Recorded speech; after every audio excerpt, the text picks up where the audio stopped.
Hey everyone, this is Blackbinder, and welcome back to the Let's Play of Pillars of Eternity 2, Deadfire. Last time we left off, we killed the messenger, which is the huge zombie dragon, but he got right back up not even 10 minutes later and flew off. So we also tried going further into Harbinger's Watch, the DLC, but the fights are a real slog there, and I have a feeling that because the dragon got up, we're going to have to fight him again, except this time he's probably going to have like extra people there. It's going to be a harder fight, and we barely beat him the first time. So we're going to go elsewhere for now. 1 star, we can do this. Splintered Reef. Let's find a way up there. So now we're gonna finish exploring this little area here, and then maybe, you know what? I don't know. Why can't I get in here? Oh, there we go. What the heck is this? The pickled eel? What is the Splintered Reef? Oh, I guess it's a town. Let's go here. Let's go to the boathouse. You encounter a veil of thick fog. A series of flimsy docks connect scattered stretches of dry land. On all sides you are flanked by the hulks of splintered, wrecked ships. A thick fog sits upon the water, obscuring the path in all directions. The only sounds you hear are the lapping of water and your own footsteps upon the narrow, rotting planks. The eerie quiet is broken by the barking of a dog, somewhere off to your left. Whistle for the dog. Your whistle is met with renewed barking. Oh, Jesus, that is a scary dog. And then a sharp whine, abrupt and shrill. After several moments of silence, you hear a running tread upon the dock. A dog bounds from the fog, its dark fur matted with blood. 2 figures stumble after the hound, their maws stained red. Out of the fog they are revealed for what they are, withered, rotting human only in silhouette. Darghouls. They halt, swaying at the sight of you, but make no further move. From the darkness of the fog, a third robed figure emerges, a twisted staff raised high in their hands. A flash of light emerges from the staff. As you look on, runes seared into the Darghoul's forehead flare to life, glimmering like beacons in the darkness. Snarling, the Darghouls rush for you, their blood-slick claws slicing at the air. There is a necromancer here. I don't remember hearing anything about this town. Alright, any port in a storm. 2 blessings gained. I need to figure out what those blessings are for. Cosmetic unlocks, probably. Alright, what do we got here? There's a vampire. That's the guy. We should probably take out the vampire because he's gonna do a bunch of nasty debuffs to us. We'll mark him. We'll have Seraphim and both my bear take him out, or try to. What do we want to do here? Let's buff us with Devotions of the Faithful, just to make sure we've got enough accuracy. What's his DR? Only 7, so I need to switch to my hunting bow. I've decided I'm gonna keep my arquebus on for high DR, harder targets like dragons, and then I'll go ahead and use the hunting bow for lower DR targets. So it's not going to be one or the other, it's going to be both. What do we got? Let's do this. Our big AoE back here. Adair's got the majority of them nice and engaged. Go ahead and barbaric blow, please. Nice. We do need to switch back to our other weapon with Seraphim as well. The vampires are kind of like casters, so the fact that he went down quickly as a 2-skull doesn't mean much.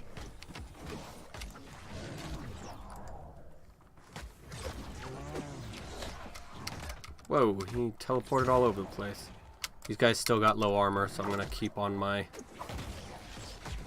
hunting bow. Let's go ahead and expose vulnerabilities again. Shoti, Holy Radiance, you might be poisoned. Yes, you are.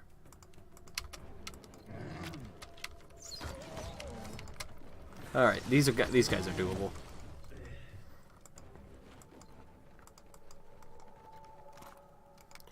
A vampire quarterstaff. Grave Command. Calls upon the power of the grave, charming vessels and frightening any kith in the area of effect. Increased reach. It's a quarterstaff. Doesn't Don't you have a quarterstaff mastery? Yes, you do. Defensive strike. You know what? Screw it. Let's try that out instead for a little while, because I imagine we're going to be fighting lots of vessels here, and being able to charm a few of them might be useful. It's also got. Let's look at the damage and accuracy we're looking at here. Let's turn the modal's not on, so we're good. All right. We've got 37 to 50 versus 35 to 46, so better. Must be superb versus expert or exceptional. All right, and then accuracy is 71 to 75. It's actually better in every way. And it's got increased reach, which is really what we need. So actually, even after we leave here, I'll leave it on. Normally, I find more things to be weak or not immune to crushing as opposed to piercing. Piercing seems to be the #1 resistible or straight up immune weapon type in the game, which makes sense because you don't want ranged weapons to be so powerful that everyone can just sit in the back and attack. Which surprises me about the hunting bow, that it's dual slash and piercing. I imagine they did that because normally it's the higher damage weapons that people choose, like the arquebus or the warbow. Just a second. Or at least it was in the last one, the last game. Were dead. Each blade is pitted through with rust. These cuirasses have been picked over for parts. The pages nearby are covered in scrawled designs for a helm. Rainwater has gathered in these jugs, and these in turn fill the ship with their briny odor. Is that a doggy? Oh, it's a lonely dog. That's the one who was barking at us, maybe. Nikki. While Nikki is following you around, enemy attacks against you are more likely to graze instead of hit, and your party receives a bonus to melee weapon accuracy. That is good for a tank team, or tanky melee team.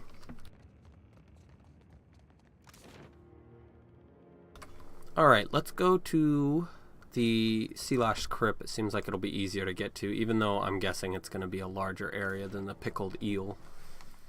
Sounds like an inn.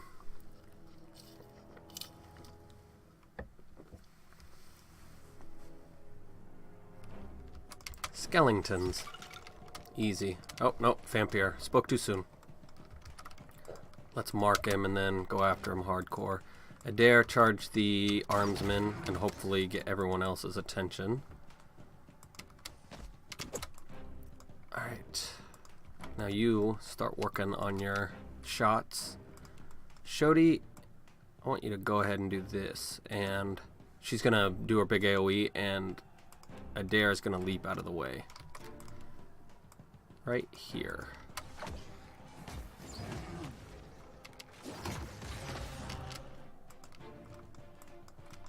Alright, is it Vampire? No, he is not. He is still good and healthy.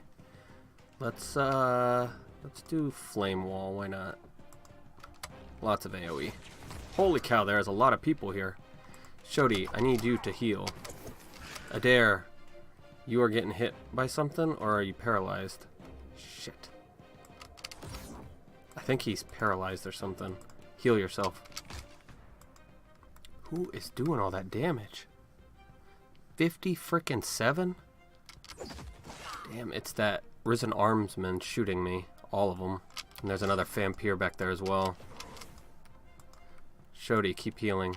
That'll reach everyone. Holy Radiance. Shit, she got paralyzed.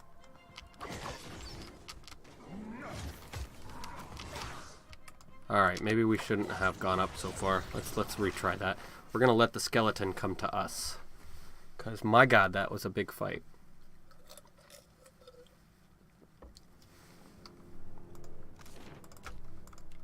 Sea Lashed Crypt. Does that mean, like, a bunch of boats crash together and it's a crypt?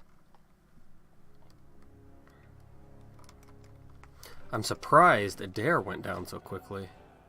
Like, that never happens. What do we got here? Al Ghul. I don't think we've run into them before. They're not particularly tough though, so we should be okay. Alright, we got 2 Vampires here and a Risen Armsman. Shodi, I want you to do your AoE again. I'm gonna do Grave Call. Give us time to take him out. I canceled Shodi's AoE for now. Give him a little bit of time. How long does it last? 18 seconds. Okay, so yeah. Let's not do it just yet. Steel Spine Swashbuckler. Maybe that's what was hitting everybody so hard. Let's take him out first. Jesus. Let's charm him again.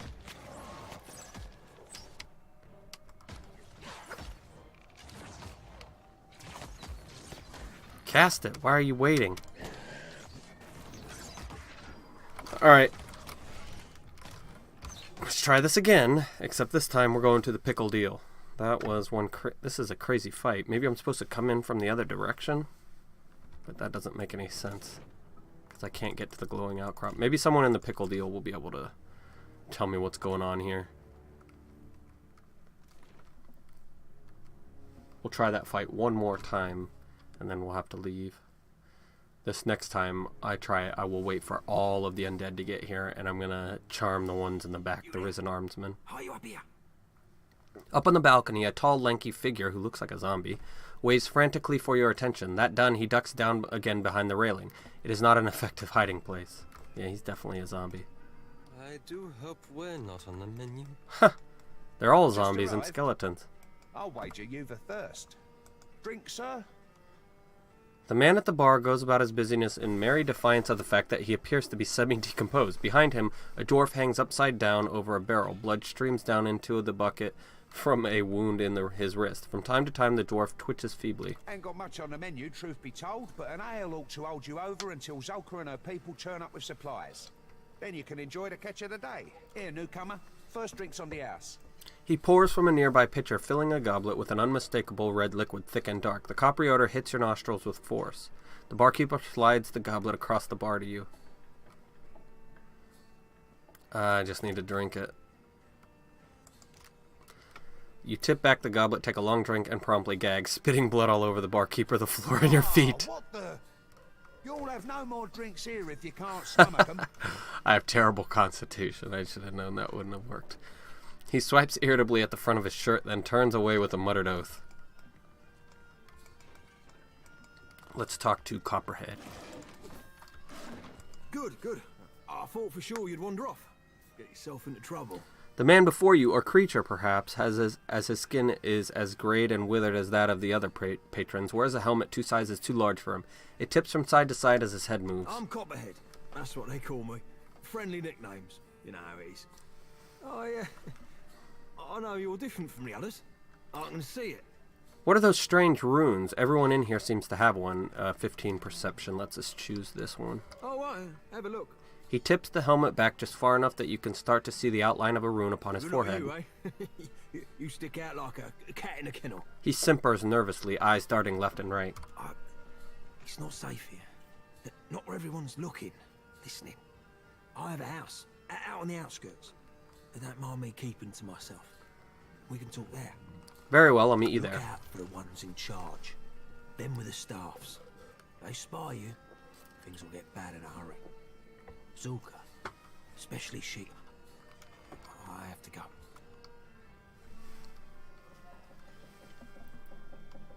A woman strides into the tavern, bearing a staff whose ornamental head glows with arcane energy.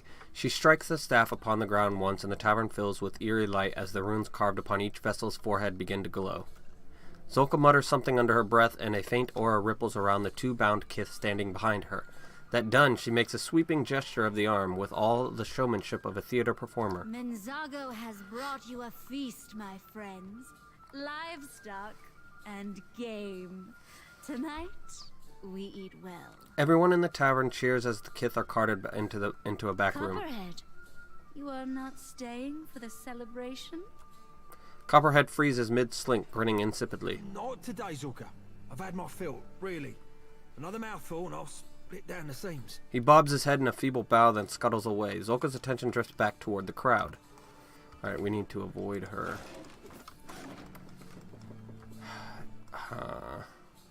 How the hell are we supposed to avoid her?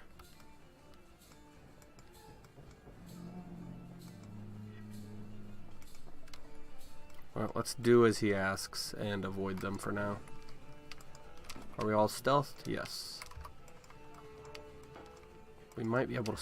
No! She's coming back. Let's wait for her to slink that way, and then we will run away. There we go. Nope.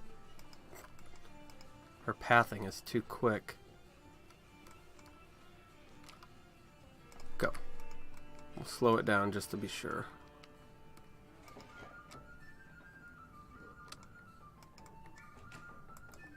Should have ransacked the place first. Where the heck is his house? The boathouse? Maybe that's it. Oh yeah. The makings of a helm, remember? There were plans to make a helmet and his name is Copperhead. Oh, good, you're here. Over here. Over here. Mind your step. I've collected things. Spent years collecting. He waves a hand vaguely at the collection of detritus that lines each surface and corner of his makeshift abode. I've always been curious. There are so many ships out there on the reef. I could dive down, see what I found. It was beautiful down there. 100 stories, and I read them piece by piece. Nothing like the helmet, and nothing's been the same since the helmet. I put it on. I get glimpses of what this place really is. He leans forward, looking left and right with conspiratorial glee. A ship's graveyard, teeming with the dead. The not dead. They're still alive. I know, I can see through the illusion just fine. Yeah, well, the dream only works on folk what have this symbol on their heads. I didn't see it till I got the helmet on. And all of us, dead, or something like it, feeding off the living to stay alive a little longer. Why would anyone go through all that trouble to keep a town full of dead people trapped in an illusion? I can't see as to what we've been charmed for, but I know it's got something to do with the crypt. That's where Mentzargo is, the man in charge of this place, and where Lucia Ravan's old keep used to be. Anytime new settlers turn up, they come out of that place. When they start to lose their senses, get too hungry, that's where they get taken. The strongest get fed to Mentzargo's most loyal servants, the protectors. The rest of the kith, they bleed slow in the tavern. Once in a while, the protectors treat us to a whole body. Copperhead hangs his head, trailing off. Point is, whatever they're doing to keep us living in this little fantasy, it's got to be in there somewhere. The same Ravan that captains the floating hangman? I don't know the ship, but Ravan's supposed to be some great captain. She founded this place, made it what it is now. Living a fantasy has to be better than finding out you're a rotting corpse. Yeah, that would be better for me. What? And play out the rest of our lives in someone else's demented little story? Better the truth than a silly little dream. Nope, I'd rather live in the At least it's our Matrix. truth. Alright, I'll have a look at the crypt. Hold on, you can't just walk on in. It's guarded. Really, really well Yeah, guarded. we figured that out the first time we tried to go in there. You have any ideas? Guards don't really leave their posts, unless the hunters are back with fresh meat. But them got a schedule. They come and go as they please. Maybe you can create a diversion. Me? Yeah, all right. I can do that. I can help. I'll meet you out there. I hope this guy gets to be on our team eventually. That'd be nice. I thought we already took the dog. Did we not? Do we have 2 Nickies now? Huh. Oh, when we reloaded it, it was before we actually looted this place. Got it. We'll save it then after looting. Sea Lashed Crypt. Let's try it out this time. I knew that fight was a little bit harder than it should have been.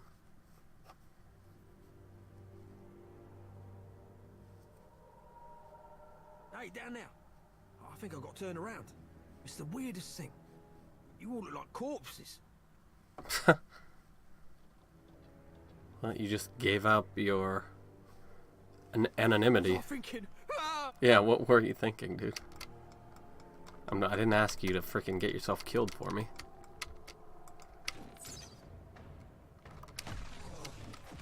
Wait. I was supposed to attack him, right?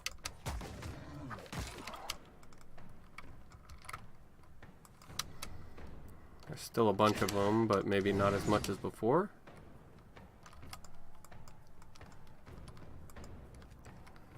What do I want to do here?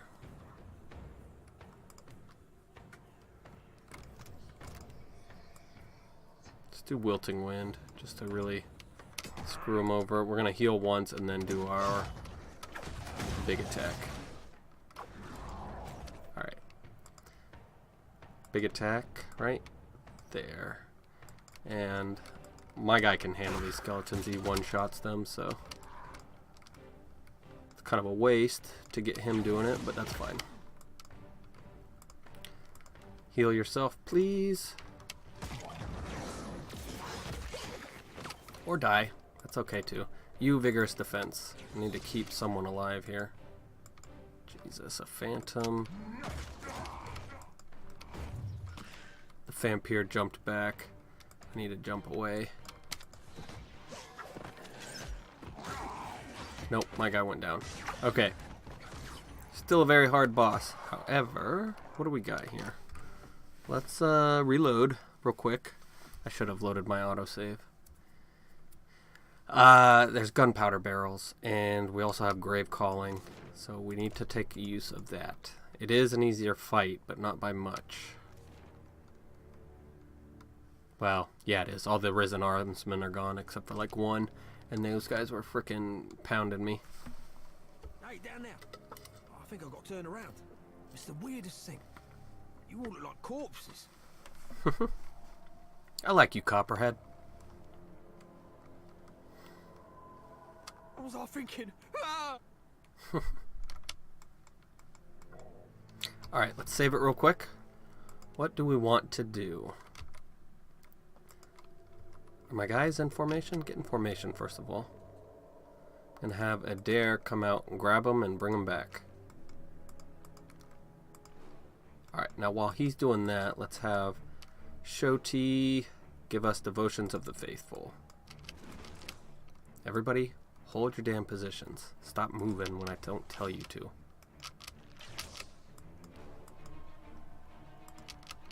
No! Stop! Alright, good enough. Jesus. You know, it really doesn't feel like they got rid of all of them. Alright, I need to focus on the Steel Spine Swashbuckler before he goes crazy and kills everyone. Let's have Seraphim. I'm gonna have you confuse as many as possible or charm them, whatever. Alright, how long are they charmed? 23 seconds. That is more than enough time to take out this Steel Spine Swashbuckler. Vigorous defense, because something is hurting him like crazy. We've got 2 vampires in the back and 1 risen armsman. The risen armsman I should take out second. Shit. Jump away. Let's have her do Holy Radiance, since I can't reach with Consecrated Ground yet. Knock him down. Are you immobilized again? Come on, man. Where are you, Seraphim? Phantom foes. And then you. I want you. Oh, man, there's a Steel Spine Soldier, too. That's not good. Take out the Phantom, then, I guess. Everybody, except for Seraphim, take out the the Phantom. Adair, go ahead and heal yourself. And then go take out the Phantom. What is wrong with you, dude? Death runes? Maybe? No. Gouging strike? Maybe that's what it is. Or he's frightened because he got hit with the grave arena, or grave calling. Blind the Phantom, please. Shoti, it's time. Go ahead and do your big AoE.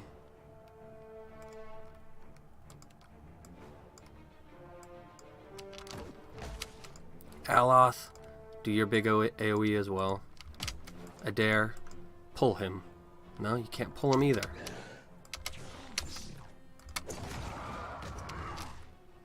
Alright, Aloth. Get your Sitzel Spirit Lance out. Where's the Phantom? Is he almost down? Looks like he did go down. Let's take out this Phantom then. I'm gonna have Seraphim do grave calling again. I have to. Thank God for that staff. But we need to wait until it's closer to his turn or they're all gonna move. There we go. Shoti, I need you to heal Seraphim. And Adair. Then I need to jump away. I'm gonna jump right there.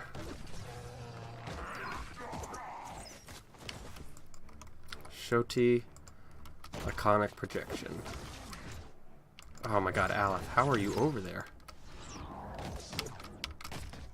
Oh well, at least the Mara's tentacles got put over there. Man, nope. Still not getting it. Alright, we will have to come back here then. That fight is clearly too hard as well. I wonder if that is also a DLC area.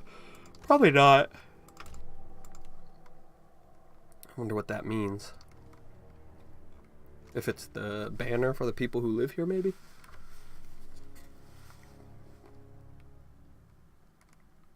They had a ghoul town in Baldur's Gate as well. Surprise, surprise, they ended up attacking me as well. I really hate that that button is there. I keep hitting it on accident.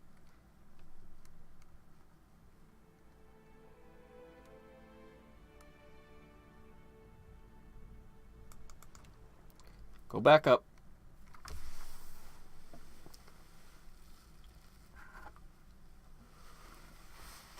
Alright, let's look for some new places. Some places we can actually take. What is this? The wind? Something wind? The windless wastes. I bet at around level 17 we could do both of those places fairly easily, but the problem is I also need the equipment for it as well. Unless there's a built-in accuracy and defense penalty if you're under level, which I don't think there would be. That would be kind of silly. Yay, flotsam. We got some palm slats. Let's keep looking around here. If we go up here to east of Pokakaharu, I think there is a bounty that we need to get.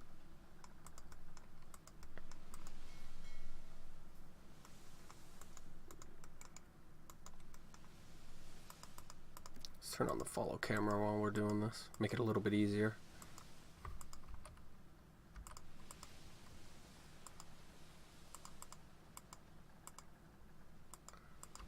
Where are we? Right here. Get all this fog out of the way, then we can go farther north and look for that bounty. Oh my god, just get it. Why can you not get that? Medical supplies. We are running low on medical supplies because of all those sicknesses we had to deal with. What is this one? The Hall of the Unseen. We don't need that. Who is this? Anyas of the Many Eyes. Let's make sure that that's not who we need to kill. Bean, Chornu, Asilla. Nope, we're good. Bana? Who's this? Nope. We already killed her. Return to Ngata, but where is Ngata? Serpent's Crown in Nekataka. Is she the old lady? I think she's the old lady. No, that's what it was. There's a guy in Tikawara we need to talk to. You are in your cabin when something catches your attention. As you ink records of your recent journeys in the log, you lift your quill and are rewarded with near silence. You listen, but you make out only the crackle of candlelight, the creaking of timber, and the soft spray of the sea against your window, and nothing else. Your footfalls echo in the cabin as though you were walking through an abandoned monastery. You step onto the deck to find the crew staring back at you, arms crossed, weapons at their hips, and Emieni standing front and center. I think we both know why we're here, Captain, Emieni grimaces. Things might have slid last time, but here comes a time when Kith must make amends.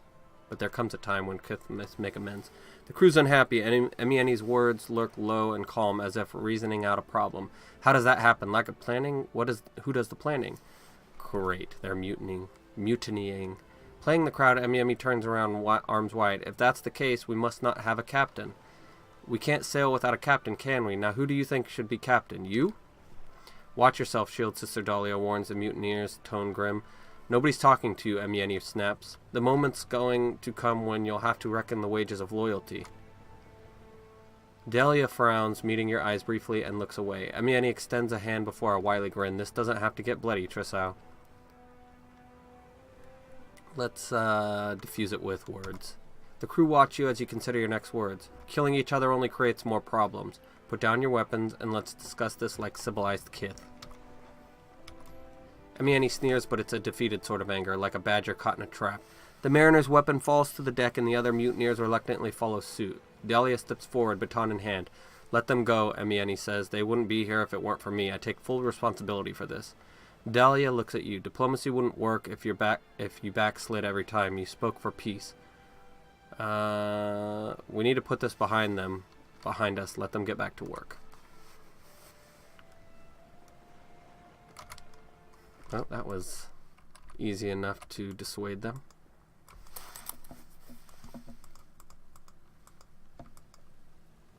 Alright, let's go up to here, and then we will make our way down to Tikawara. Then we'll end it there. Get out of here. I don't want you there, damn button. Oop, it's special flotsam. Captain, a moment. You hear the voice of Emieni raised in question, then an insistent knock at your door. Emieni pokes their head into your quarters and frowns. We found a man drifting on a piece of flotsam. The deckhands tried to talk to him, but he's speaking in a tongue none of us have ever heard before. Should we bring him on board or see if we can get a few words of sense out of him? Or would you rather we leave him to his fate? Bring him on board. I'll meet him on deck. Let's go meet him.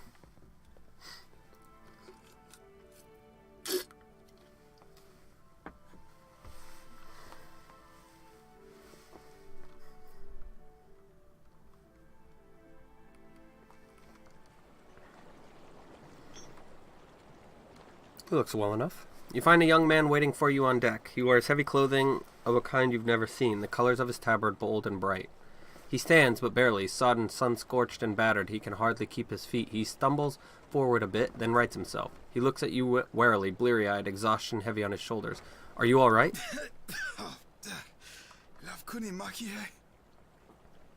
That sounds like Rowatayan, actually. He coughs out the last word, then buckles over and vomits a tremendous amount of seawater onto the deck. Was I supposed to understand any of that? Either the words or the vomiting? Oh, it's in Gwithin. He knits his eyebrows. His words are unfamiliar to you. Their sound low and hard-edged, but his tone is soft with confusion. Do you speak Adiran? Akana Rowatayan. He shakes his head hard once and grimaces. His tangled hair sends rivulets of water coursing down his face. He dashes them away with a huff. He trips over his words and his gaze slides from your face to the deck. He chews a knuckle deep in thought.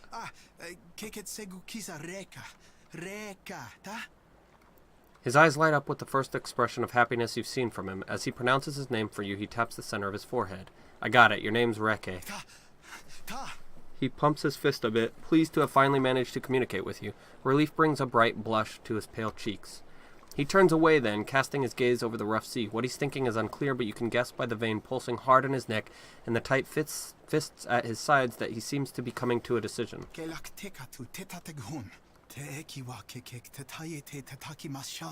That's a lot of K's and T's. As soon as the words leave his mouth, he grimaces, knowing that you can't understand him.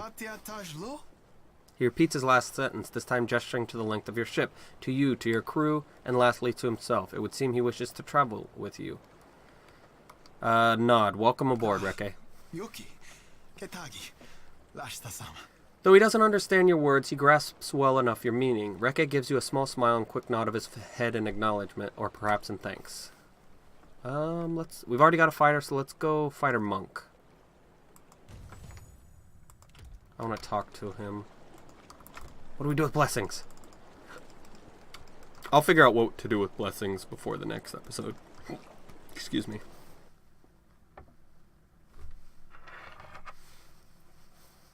I should have chose in Gwithin. He's probably in Gwithin. Because we've never seen his garbs before, and he's talking in a strange language, so I'm guessing he's in Gwithin. Transported through time, maybe? What is this? Tars? Something mortars?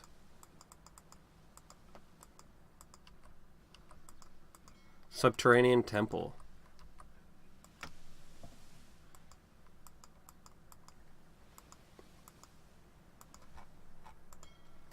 Wapau jungle. Probably where our bounty is. Alright, let's go to Tikawara real quick and then we'll end the episode.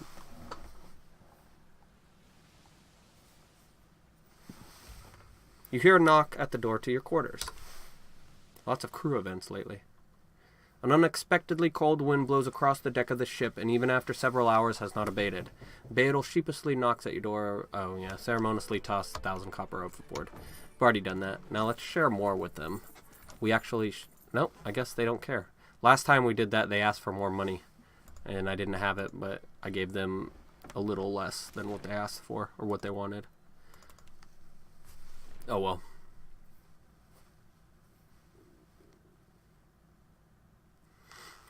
I don't know why they mutinied. I mean, their happiness is like 70, right? Or their morale. Maybe because we took on those sick people and helped them, and then we got sick in turn. That didn't make them very happy. Pequejo, is that you? You need something? Nope.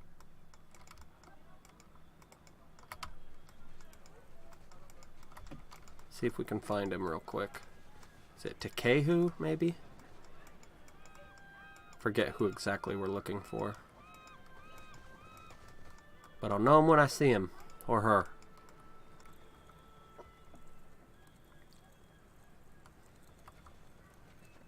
Himuihi. We are kind of hurt. We might as well rest real quick. For what do you linger here? 2 resolve, plus 3 intellect. No, let's go with resolve and hostile effect duration. Negative.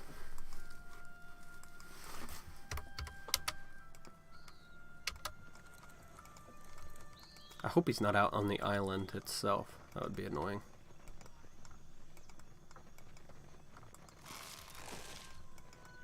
Makumu. Yes. Got nothing for us. Alright, let's check the buildings. You must gather your...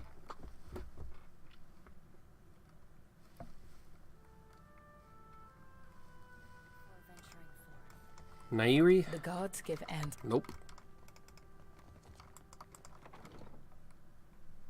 Who is Tekehu? Where am I remembering that name from? Maybe he's the water god, or Hawana god like we have on our boat.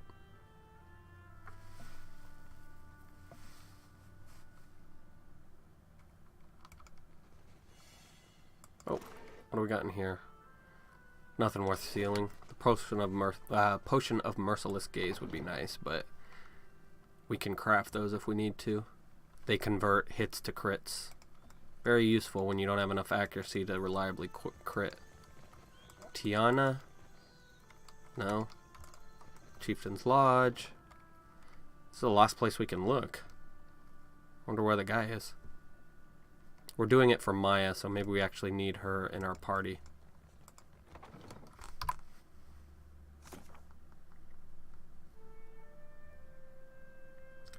Let's check real quick.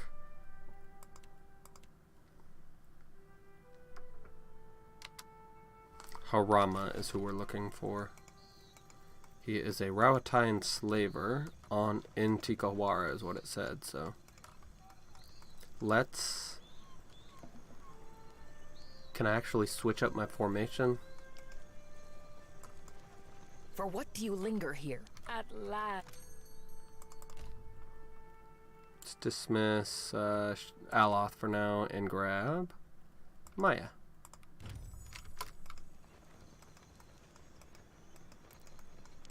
Where is he?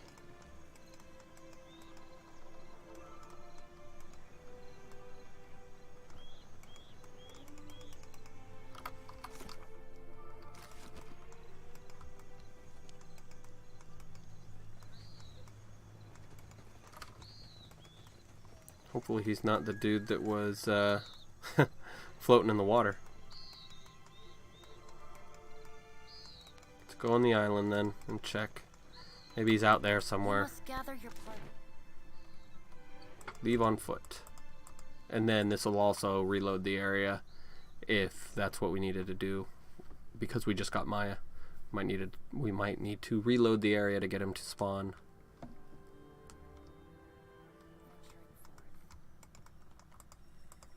Ohina Ravine. Is that where he would be? No. This is where the Lagafeth are, so there's no way he's in here.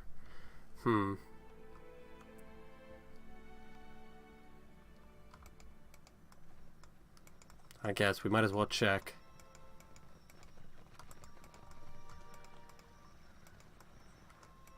We can also go talk to the lady too. The brood mother, see if she's got anything new to tell us.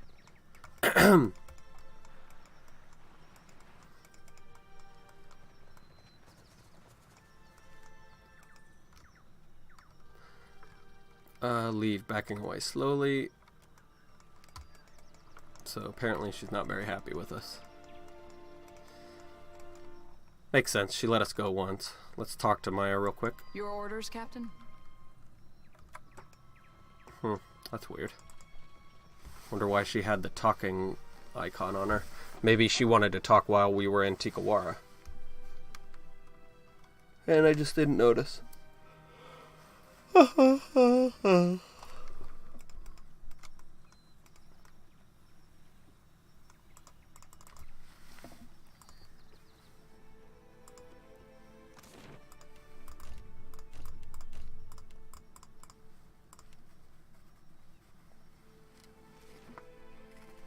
Let's try talking to her again.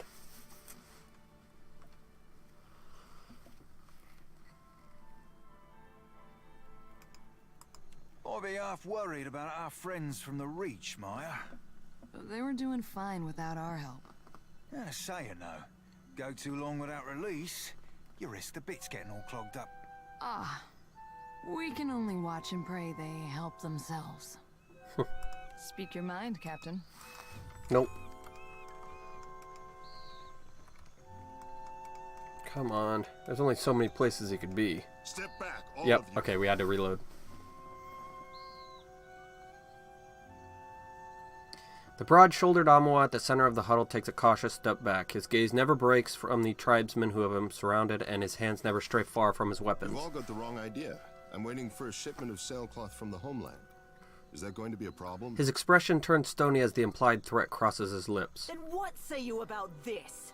Coded gibberish, or I'm an Orlin. Someone from the crowd tosses a sheaf of papers to the ground by Harama's feet. The assembled tribesmen mutter their assent. Damn it. He's about 2 seconds away from starting a brawl. I've got to step in. I'll follow your lead.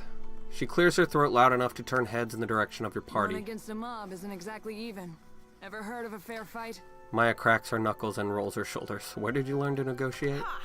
Company warships blow our canoes to splinters, and you call us unfair? You foreign imps are all the same. Sounds like a girl, but that portrait is clearly a dude. Turning to you and Maya, Harama gives away no recognition other than a flicker of gratitude. What seems to be the problem here? As surely as sharks circle spilled blood, this one has been casting an unwelcome shadow on our village. One of the villagers steps forward and gestures to Harama. We found coded documents in his quarters, and he defended himself with lies. Outsider spy. Why were you searching his quarters? The mutters of assent rise in volume from the assembled villagers. Can't we talk like civilized kith? He refuses to speak truth. Foreign liars are not welcome to these islands. That's all right, Captain. I'm feeling pretty uncivilized right now. Who are you to speak in his defense? And who is your traitor friend who postures like she is not one of us? Jeers and rude gestures fill the air, many of them aimed at Maya. Huana good. I've done good by your people, if you would but remember my face. Whispers spread among the group as the fighters struggle to recall from where they recognize your features. You hear the muted ripple of agreement smother their suspicion. Harama, we will have eyes on you. Cause no trouble. I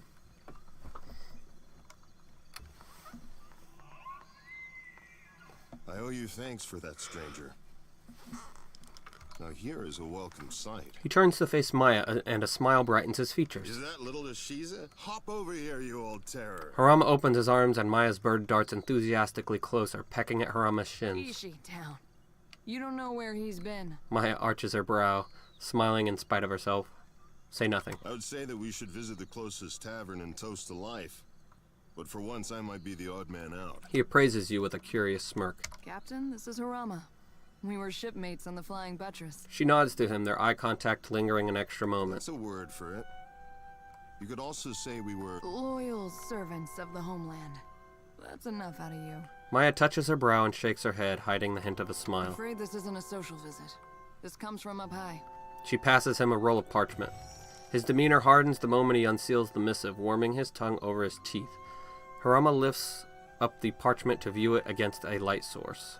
Atsura's up to his tricks again, I see. Thank you, Maya. I've been waiting for this. What did Astura send you? Maya, why is he asking? Harama squints at you, hesitating to say more. Captain, later. I promise we can discuss it later. I guess we're done here. It's been, well, sort of like old times. In a good way. Maya grins, planting her hands on her hips. Especially seeing you coming and going again. When the dust settles, maybe we could... He trails off, shifting his weight. I'd like that. Ishi misses you something awful. Say no more. Good luck in your travels and other adventures. Ashiza, you keep your feathers clean. He salutes Maya and steps back with a wink. Alright, that's where we're going to leave it off for today. We will talk with Maya first thing next time, but yeah, we're already way past 30 minutes, so please leave a like or comment below, and feel free to subscribe for more full Let's Plays like this one. And that's my mama.